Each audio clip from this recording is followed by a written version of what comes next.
I'm joined today by Roberto Gonzales, who's assistant professor at Harvard University's Graduate School of Education. His new book is Lives in Limbo: Undocumented and Coming of Age in America. So, the 11 million estimated undocumented immigrants in the US, that's the number that we're working with. About 2 million have lived here since childhood. And in your book, you divide those 2 million up sort of roughly into two groups: those who end up on the path that often takes them to college and to employment success. And then the other group, which often ends up as early exiters, as you call them. They may be in dead end jobs. Maybe they're dropping out of high school or graduating, but then not going on to college. Give us a sense first, introduce us, so to speak, into some of the factors that tend to send undocumented youth in one direction or the other. Yeah, well, first of all, thanks for having me. In thinking about your question, we tend to look at undocumented immigrants, this 11 million, as a population of 11 million undocumented workers. The little we know about youth tends to portray them as very high achievers, as valedictorians, as class presidents, and as model students. But these frames, these kind of one-dimensional images, don't capture the reality of what it means to be an undocumented young person coming of age in this country today.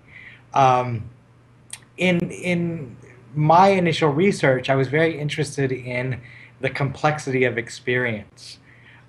Here you have young people who are brought to the country at early ages. Many of my respondents came at 6 months old, 2 years old, 5 years old. They grow up side by side with American-born peers. They pledge allegiance to the flag. They grow up watching Barney and the Power Rangers. They date. They socialize. They go to the prom.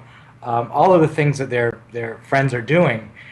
But at around 15, 16, 17 years old, when their friends are moving forward into through defining adult rites of passage, getting driver's licenses, a first job, thinking about college, getting financial aid for college, voting, because of their legal status constraints, they are stuck and have little choice but to watch their friends move forward. What I noticed in my research was that a small group of these young people were making it forward to their senior year in high school, wanting to go to college, and many of those in my study were successful in those attempts. Largely, what separates these young people is the foundations in their life for support. Many of these young people live in families, and my respondents grew up in Los Angeles. So they live in households where parents have a hard time, oftentimes, coming up with meeting all the expenses. And so many young people are asked to help out, to start working at early ages. So for those young people, those who are expected at 14, 15, 16 years old to start working, those who don't have special relationships with teachers or counselors, those who don't have opportunities early on. Many of them get funneled out of the school system and into low-wage jobs and a life that's very narrowly circumscribed by their undocumented status. So, in other words, it may not only be a result of sort of the specific traits or characteristics or potential of the individual, but more a reflection of the circumstances that they're in. If the family situation requires that they take a job when they're 14, 15, or 16, that is going to be responsible for sort of derailing the possible path into college that they may otherwise have. Yeah, that's very right. And this is also a story of the ways in which schooling structures early pathways. So most of my respondents went to very large public schools, In California, the student to counselor ratio is about 950 to 1. Some of them in classes of where the student to teacher ratio was 35 to 1, 40 to 1.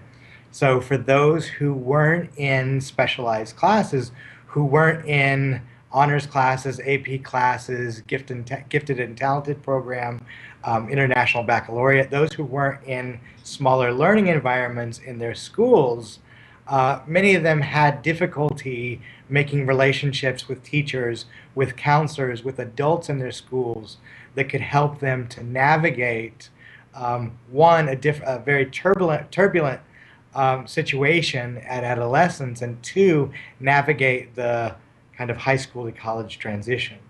I'd love to talk to you a This little bit proved about the sometimes when we hear elected officials or politicians discuss undocumented immigration and immigrants, we hear these two categories sort of created, right? Well, there are the people who are good people and they deserve a path to citizenship. And then we've got the criminals and the thugs and people that we don't really want in this country. Talk to me about why that sort of delineation is problematic when we talk about undocumented youth. Yeah, these binaries of good and bad, of deserving, undeserving, really do little to help us to understand the circumstances of undocumented immigrant young people. Um, my book follows these young people for 12 years. And so I started this project in early 2003. This is on the heels of the introduction of the Federal Dream Act in 2001.